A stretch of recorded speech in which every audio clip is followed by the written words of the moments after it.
Thank you for joining EPI Launch Your Classroom. I'm Kyle Pope, a former high school social studies teacher. And I'm Christina, a former elementary school teacher. Today in this session, we're going to be talking about students and grouping, collectively known as student collaboration in the United States. So we're going to be talking about why you need student grouping, how you should use it. We're going to provide you with some guidelines of how you can make it engaging, and how you can hold students accountable for doing their own work within the group space.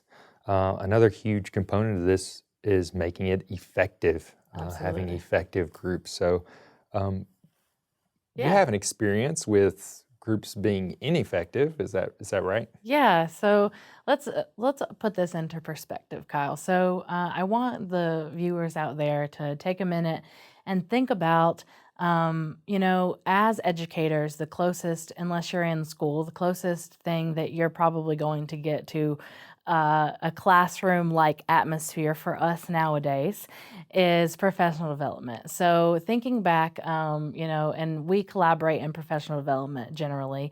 So think about that. And I want you to take a second and think about the most effective professional development that you have been to versus the most ineffective professional development that you have been to. And then I want to take a moment and talk about a particular time that I was at a professional development that I found ineffective. So it kind of went like this. We were learning about a certain thing with reading and different reading professional development strategies that we could utilize. And during the course of this, we were going to do an activity together, and they passed out some papers, but the papers didn't necessarily give us the directions. So they said the directions out loud, which we've said make sure to do, say the directions out loud in previous sessions. But what they failed to do was to also write those directions down. So those expectations and directions were not written down. And if any of you watching out there can think about it, sitting in a room full of teachers, after they have been at, work and teaching during the day, they might have some stuff to talk about. They might have some things that happened during class that were pretty interesting or pretty engaging. So you have to make sure that as the presenter of a professional development, that you are, being, engaging and exciting and also clear with your expectations, right? So this didn't quite happen. And then at the table, we also had another teacher, although all teachers are busy and totally understand that, had a teacher that was on her phone the entire time.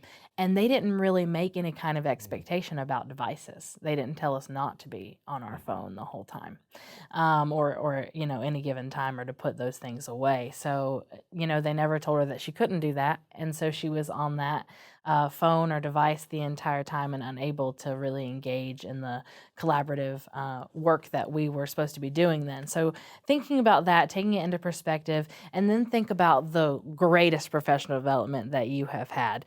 They might, the content is necessary, it's real, and they connect it to you. It is, the expectations are clear, and then there's also that collaborative piece, that student collaboration, or that, teacher collaboration in that case, where they're able to like really get down and get into that content and try to figure it out for themselves. So I want to, bring that back into your classroom now. So think about, as a teacher, what you do in your class and what you do in order to have your students work together. How are you instilling that collaboration? How are you having them grouped or paired in a way that will allow them to work together? Yeah, I mean, you have to think about, teachers and students, they're both people, right? Exactly. What you have seen through the professional development that you may have been involved with, is a mirror of what you do in your own classroom. Exactly. So think about, were you more like the engaging instructor, or is there some things that you need to think about, reevaluate about yourself to work on? Yeah. Those students are going to be sitting in those seats hours upon hours, throughout the day. They need that level of engagement, and Exactly. especially when working with the groups. They've got a lot of pent-up energy for not doing anything all day. So yeah, you have to manage that and control it, but you need to give them that outlet. They're going to talk just make sure they do it in the right way. Yeah. And for elementary school, I know for me and my experience, we use student collaboration in nearly every single activity that you do. You make sure to have that piece where they are able to work together either in pairs or in groups and, really talk their own learning out and hear other people's learning as well. It's really important to think about groups of students as groups of people. They need to be able to kind of learn how to talk to each other as people and to how to collaborate and how to listen to one another, take turns, be kind and be open to hearing each other's experience and opinions, because we know as adults that that's really important to be able to work with each other, in a respected and comfortable environment. So thinking about those group ideas, you have to make sure that you're taking your group work with intention. So group work needs to be planned in. Group work is more than just saying, "Oh, well, they can probably work together now. So hey, let's, I've given you the content. Now let go work together, and then that be that." It's more than that. It needs to be purposeful, meaningful, and needs to have real, reasoning. So there are a multitude of reasons that you can group. You can group by interest. You can group by ability. So you can have groups where it's all the same ability in a group, much like a guided reading lesson, where you break them down into those levels. Or you can have groups with multi abilities, which is likely what you're going to have Right. more often, is the groups with mixed abilities in one group. And that's something that you're going to have to make sure is being attended to, and that's your responsibility as the teacher to do so. Group size matters. We've talked about that quite a few times with desk arrangements and different things. Make sure that no one fades into the background by having the group size too small, or excuse me, too big. So you'll want to keep that relatively small. 2 to 4 is good. 2 working in pairs, and then 3, 3 and 4 start to build that diversity within a group and allow students of like mixed abilities to be able to really get down and work together. Again, be intentional. So if it's very low stakes, or if you're doing it as a reward, sometimes in my own class, I liked to give them a reward of being able to choose a group for a next assignment. But make sure that if you give them the ability to choose, that comes with its own set of challenges, that you have to set those expectations super clear and allow them to, include everyone. It needs to be something that no one is feeling left out or like they didn't get chosen and things like that. So be mindful of that. But most of the time, Kyle and I would recommend that you choose the groups, and you give them who they're going to be in that within that group, especially if it's high stake material that's going to be tested, end of grade, anything. You'll want to make sure that you're keeping up with that and having a real intention of why you're grouping them, and then keep that relationship style in focus, because as we've talked about in previous sessions with rapport, it's very good to have that communication open, but make sure that you have an atmosphere that when you break your students into groups, that they feel comfortable talking out loud, that they feel open, that they are in a safe and respected environment. Yeah, very good. So, as you're planning for your group work, you need to think about your expectations, Absolutely. and you need to clearly communicate these with your students. So not only are what you're expecting groups, their outcome to be, their product of their work, but also how you expect them to behave. Yes. What should the behavior look like in the Mhm. group? How is that group managed? Which will be different in some aspects to your general classroom management and your classroom rules. So Yeah, this is something that you'll have to teach them, and go through those procedures, absolutely. model, explain, give them a chance to practice. Even let them know the consequences of what will happen if those expectations are not met. Yeah, yeah, very good. So one thing that we talked about before is rule creation. You can Absolutely. do this within the context of the groups as well. So once your groups get together, have them get a piece of paper out just for that group and write down what they think their own expectations Yes, should be. How do they hold each other accountable within the confines of these groups, and have them absolutely. turn that into you. And when it's not happening, you can refer them back to their own norms that Yeah. they created for themselves. Um, Something else that you'll want to do is you'll need to define group roles, or have them define group roles given the assignment. Because what we have found, and what you have probably found from working in groups in the past, is not everybody puts forth the same amount of work. And one reason we say that you should have smaller groups, because once you start getting above 4, you find somebody that can easily kind of sit back in the shadows and not do anything, and get the same grade as the group. So you need to give them a specific role, to have that responsibility. This is exactly what I'm supposed to be doing in the group. It's not what the Exactly. group as a whole is supposed to be doing, although they know that as well, but what they individually need to be doing as well. So you want to go over a few of those groups? Yeah, so you can have what we have here are different just note cards that you can then have those different times. You have the leader, you have a recorder, someone who makes sure that the information is being written down. You have for instance, a materials manager, someone who makes sure the materials are organized, are being used properly and effectively, went to get them, people, so you can have one person to go get stuff and bring it back, so you don't have, chaos in your room, for instance, with a science experiment or something like that.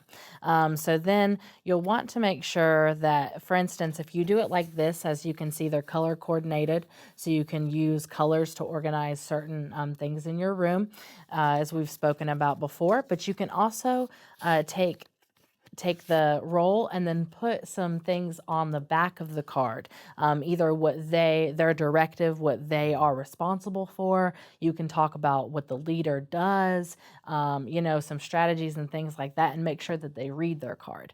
So and you can also even use these multiple times. If you make them, go ahead and laminate a set or laminate a few sets, and then you'll have them.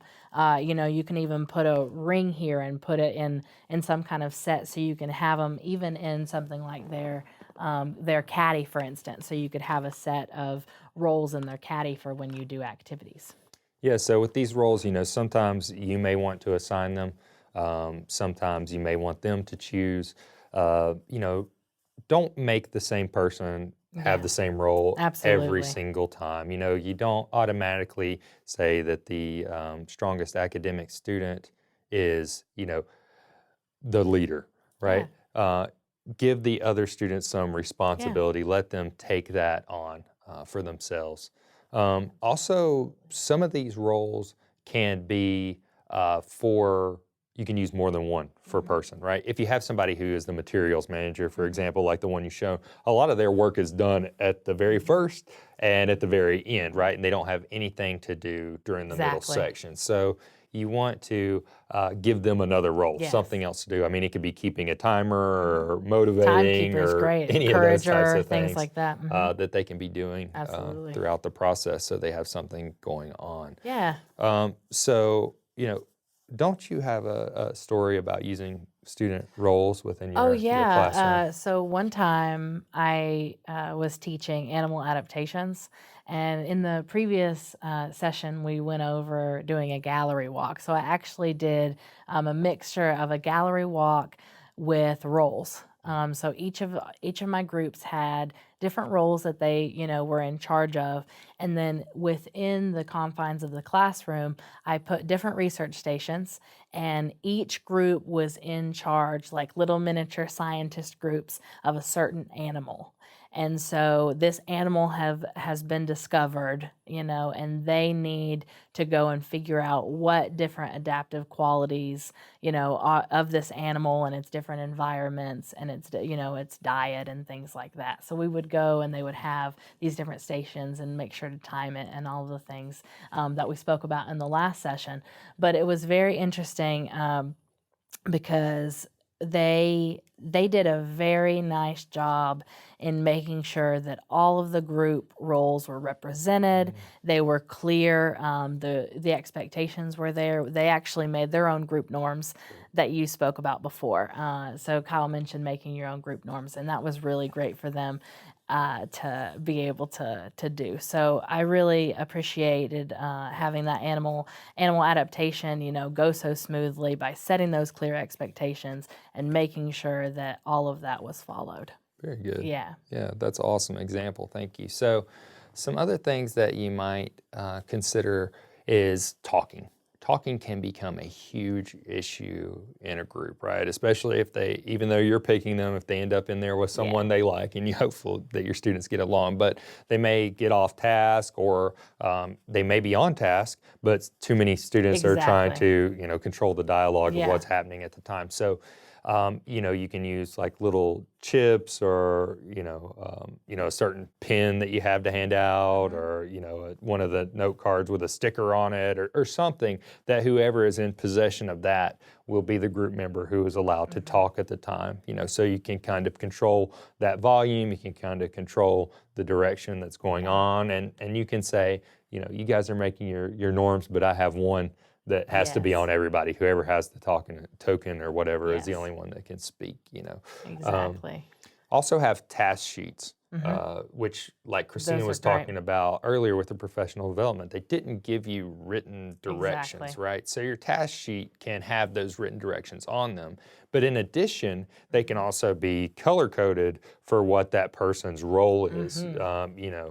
Did the recorder write down what we say or whatever, and they can check it off to give them that other level of accountability. And also for you as a teacher, as you're walking around monitoring these groups and what they're doing, you can look quickly at their task sheet and see what they've said they've accomplished, and see who has accomplished it. So you could be like, how did the materials go? Were you able to get everything? Were you to find it okay? Yeah. You guys completed this task. What's your opinion on that? What did you guys find?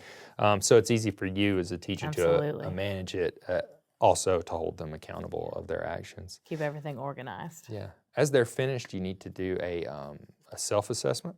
Yes. How did you do in the group? How did you perform your role? What do you think you could improve next time? And also, I would say add a group assessment in there. How did you guys work together? Did everybody do what they were supposed to do? I'm going to give you a little insight about what's happening in the group. Exactly. You're not, I think teachers sometimes, and maybe because it's the ease of grading, but get into this habit of saying, everybody that's in that group is going to get the exact same grade, instead of having to grade, 25 papers. I think so too. Yeah, you grade 6 or 7, right? People get into that role. Yeah, and so, as the teacher, it's your responsibility to motivate these students, to make sure that they're on task, to make sure that they are doing what they're supposed to be doing. So don't be afraid to give individual grades, even when they're working in groups. In fact, that's better, because it shows that they are still responsible for their own learning and their own work, regardless of the group that they are in. Yeah, absolutely. Well, thank you guys so much for tuning in today. We're looking at some of your questions, and we're going to go over and answer those now. So thank you. Thank you.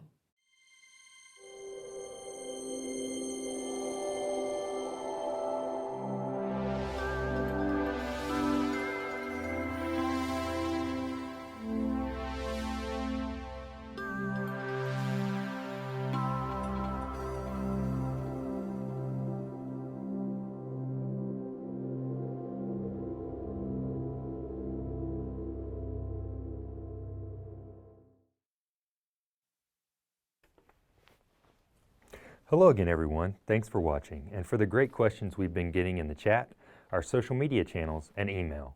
We'll answer as many as we can today, and any questions we don't have time for, we'll have an EPI support team member contact you directly for an answer.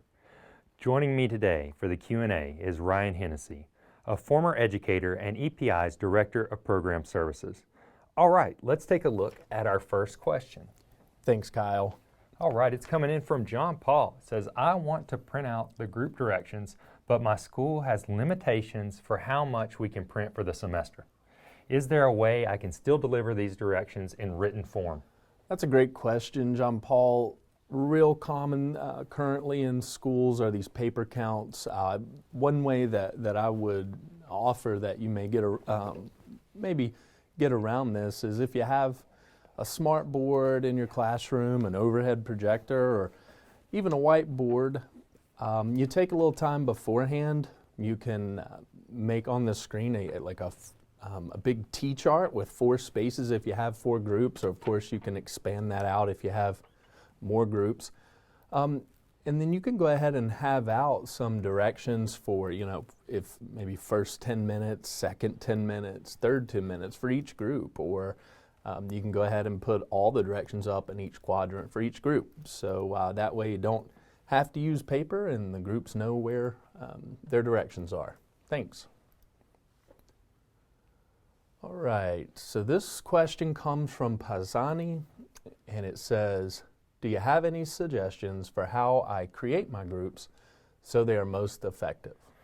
All right, great question, Bassani. So, as a teacher, those first couple of weeks, you're just starting to get to know your students. You want to look at their levels as far as academics are concerned. You want to look at their interests. You also want to kind of check and see who's friends with who. So when you're creating these effective groups, what you want to do is, change them up from time to time depending on the activity. So if it's something you can be a little bit more flexible with, and it's something that can be driven by student interest, then you can group them that way. Perhaps where one group would do, maybe a drama or play, another one could create like a rap if they're, more musical type learners, that types of things. But then also you need to think about academics. So if you're doing something that's really challenging, really high academic to your students, you may want to group them by ability in what we call like homogeneous groups, where you have real high level groups that are working together with each other, along with average groups, along with maybe some of the learners that struggle with things. If you're having them doing activities that are more like middle of the road, that's when you'll probably want to do heterogeneous groups, kind of mixed abilities type groups. So it's not too difficult or overwhelming for a challenged learner, and it's not too easy for someone of advanced abilities, and they can kind of help each other out with student coaching. So keep those things in mind. Also, at the first of the question I mentioned friends. You don't want to put too many friends together in groups. You want to avoid it if at all possible, because it'll just make it easier for them to get off task. So thank you so much for your question. The next one we have is from Rosa Me, who says, how frequently should I be using student groups in my lessons?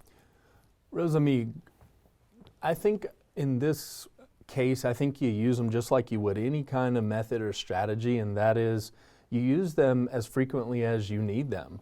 I know that in my time in the classroom, there were certain instructional parts of the day where student grouping was expected. Some of those being, reading instruction groups and things like that, where the level of the students was crucial. But I often found that if I'm doing, say, science or math, a lot of times a problem-based learning activity was a great time to get students really, really engaged. And I was here talking about that last week. And what happens is the students get interested, they share ideas. Anytime you need to get students to share ideas, get interested in something, you look in your toolbox, right? All the strategies and methods that you know and you use, and you consider using groups in those instances. It's a real easy way to get those students into it. So thanks for that question. All right, Danny Lowe says, I have a student who doesn't ever want to work with a group, but would rather work alone. What should I do? The first thing, Danny Lowe, is make sure there's not some issue going on with the student, or that maybe they have an IEP where they cannot work with another student or something of that nature. But at some point you're going to want to have a conversation one-on-one between you and the student and let them know kind of your expectations for the class, and part of that is to do group work. You can come up with some sort of compromise with this student where you say, every other time that we do group work, I'm going to give you a similar assignment that you can work on your own. But that other time, every other time that we do this, I do expect you to be an active working member of this group, and that will be our agreement. If maybe there's a particular role that that student likes, you can try to invest them into the group by giving them that role, as many times as you can, and it still seem, somewhat fair with the group as it is. Also kind of emphasize to them that individual element within the group, their own personal part, their own personal role, to where you're making it sound like that work that they are doing mainly does focus more on independent, on just what they have to do as part of the group, and then have them come back and contribute to the group later on. All right, thank you.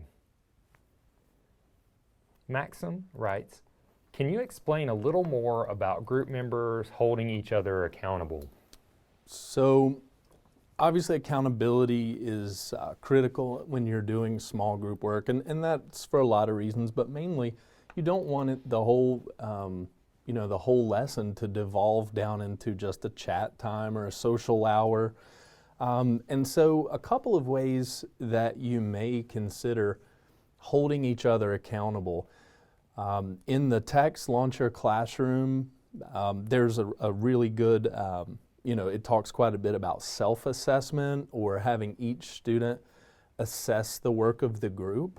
I think that's probably the easiest and first thing that I would go to if I was implementing student groupings or getting used to them, because you as a teacher, you get a big overview of each child or each student's view of the work that was done that day. Besides doing a group assessment, or each child doing an assessment of the group's work, you could have each student do an assessment of themselves in the group and maybe how that related. Another way to hold students and to hold each other accountable within the group, there's something called an after-action review. And I think maybe once a week, if you have a regular group time, you choose a different group, you sit down with them, and you do a little, almost a formal discussion with a piece of paper where you as a teacher make notes about what was the action that we took, how successful were we, you address any deficiencies, and you give coaching for the next day's work or next week's. And that's a really good way to make sure that students know that you're involved and you're watching, and that helps them be accountable as well. Thanks. All right, Jasleen says, excuse me, how can I stop groups from talking to each other and keep the talking within the assigned groups? That's a great one.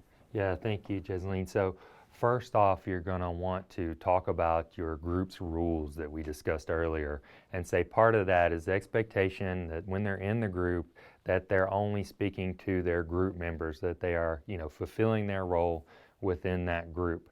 The other thing that I would suggest is when you do give like group assignments, give each group a little bit different information.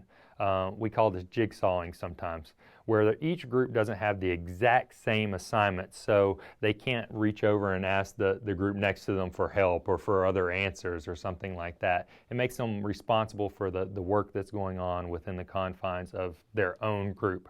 Also, there's nothing wrong with a little healthy competition. If you say, the group that gets this done accurately first, maybe there's some sort of intrinsic reward or something like that.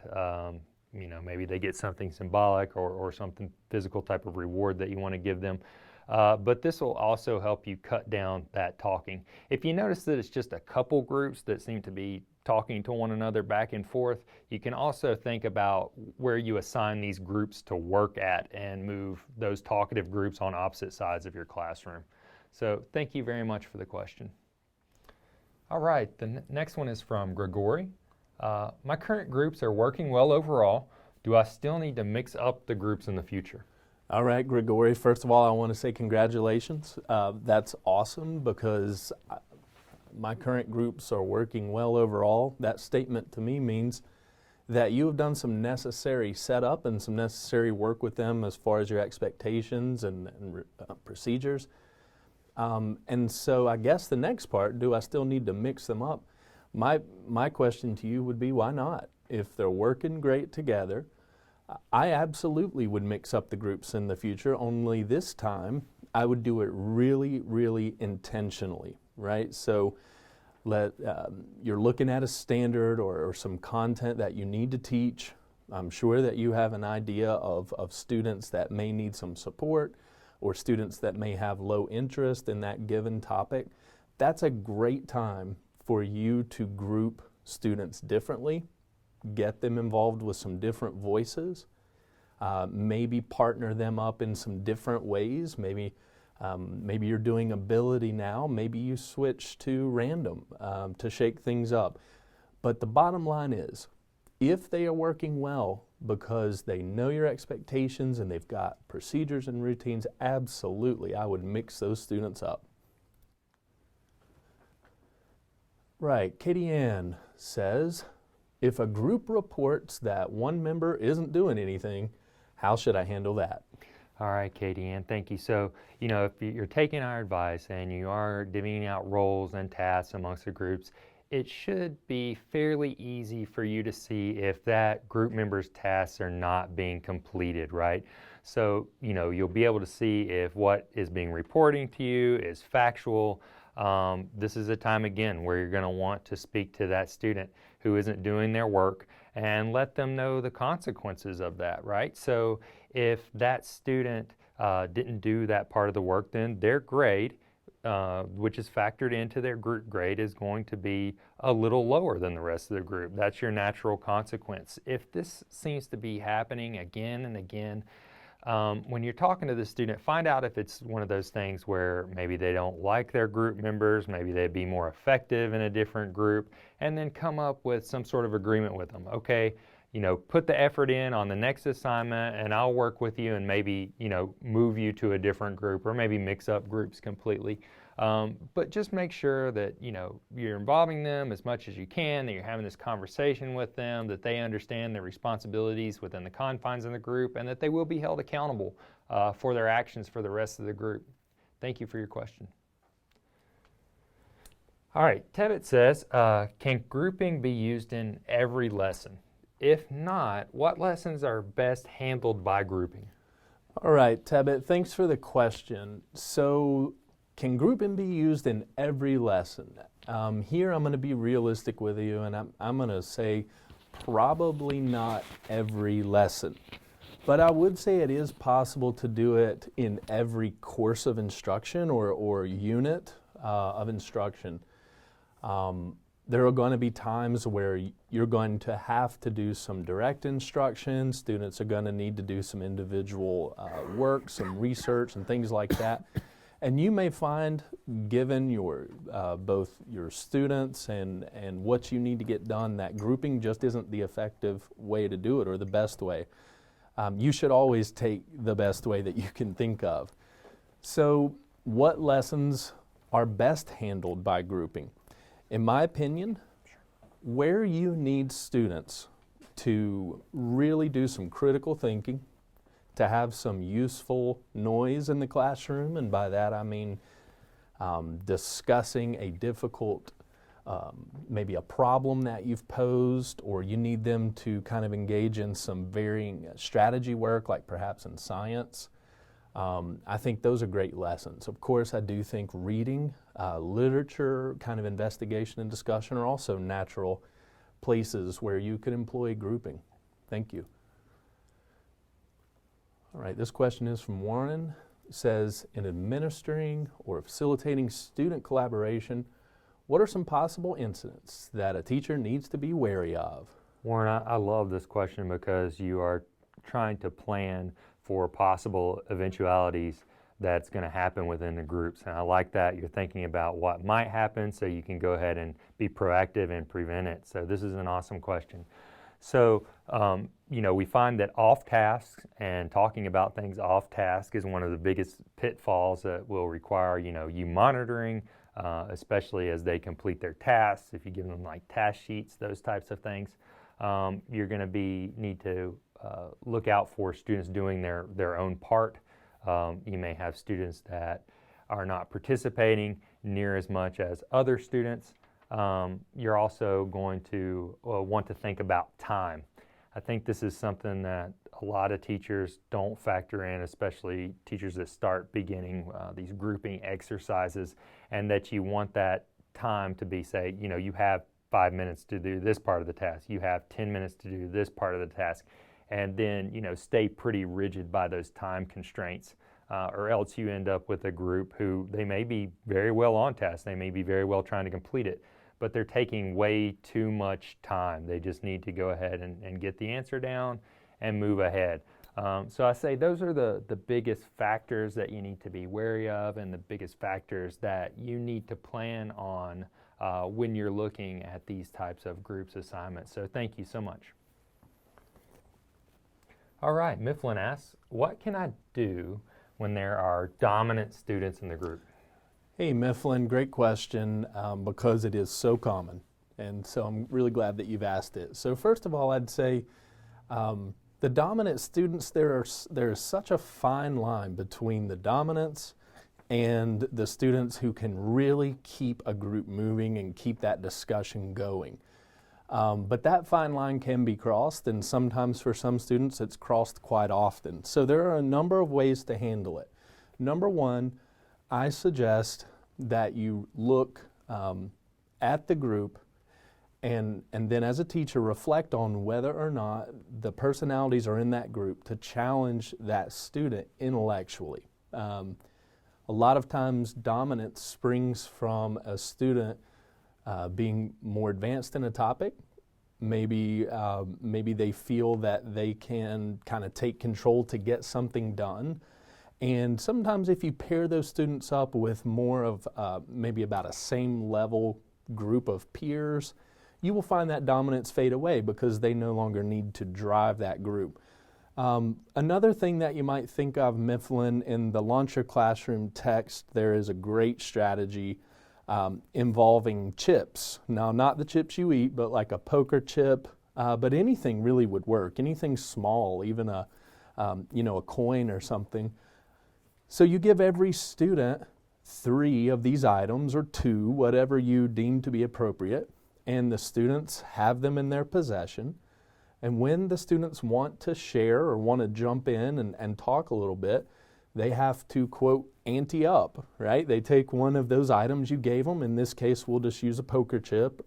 And they push it to the center. And then they speak. And when they're out of chips, they're out of sharing times. And the thing about that, over time, throughout your year, Mifflin, you want to get the students to develop an internal locus of control, knowing how much they can share, knowing the appropriate amount to share. And that'll also help with dominance. So check that strategy out. Thanks a lot. All right, Gene, what if your class does not have enough space to have small groups? Thank you, Gene. So, we talked about a little bit last week about rearranging your class and how you can use desks and move them together and maybe create that more space that you want. If that's not going to work, if that's not going to happen for some reason and you're not able to rearrange that space for groups, then I would focus on maybe using pairs. Have people work just with one other person, and so you won't need that necessary larger space for small groups.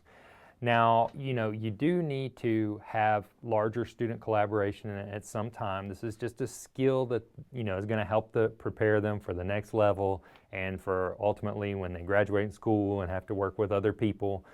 So you'll want to plan, maybe see if there are different areas in your school where you can meet and break into those small groups. So whether it's, the media center, whether it's your hallway if it's large enough and your kids can be controlled with volume, whether it's like a commons area or something like that, there is going to be space available somewhere in the school. It might not always be available to you, but it's there as an option.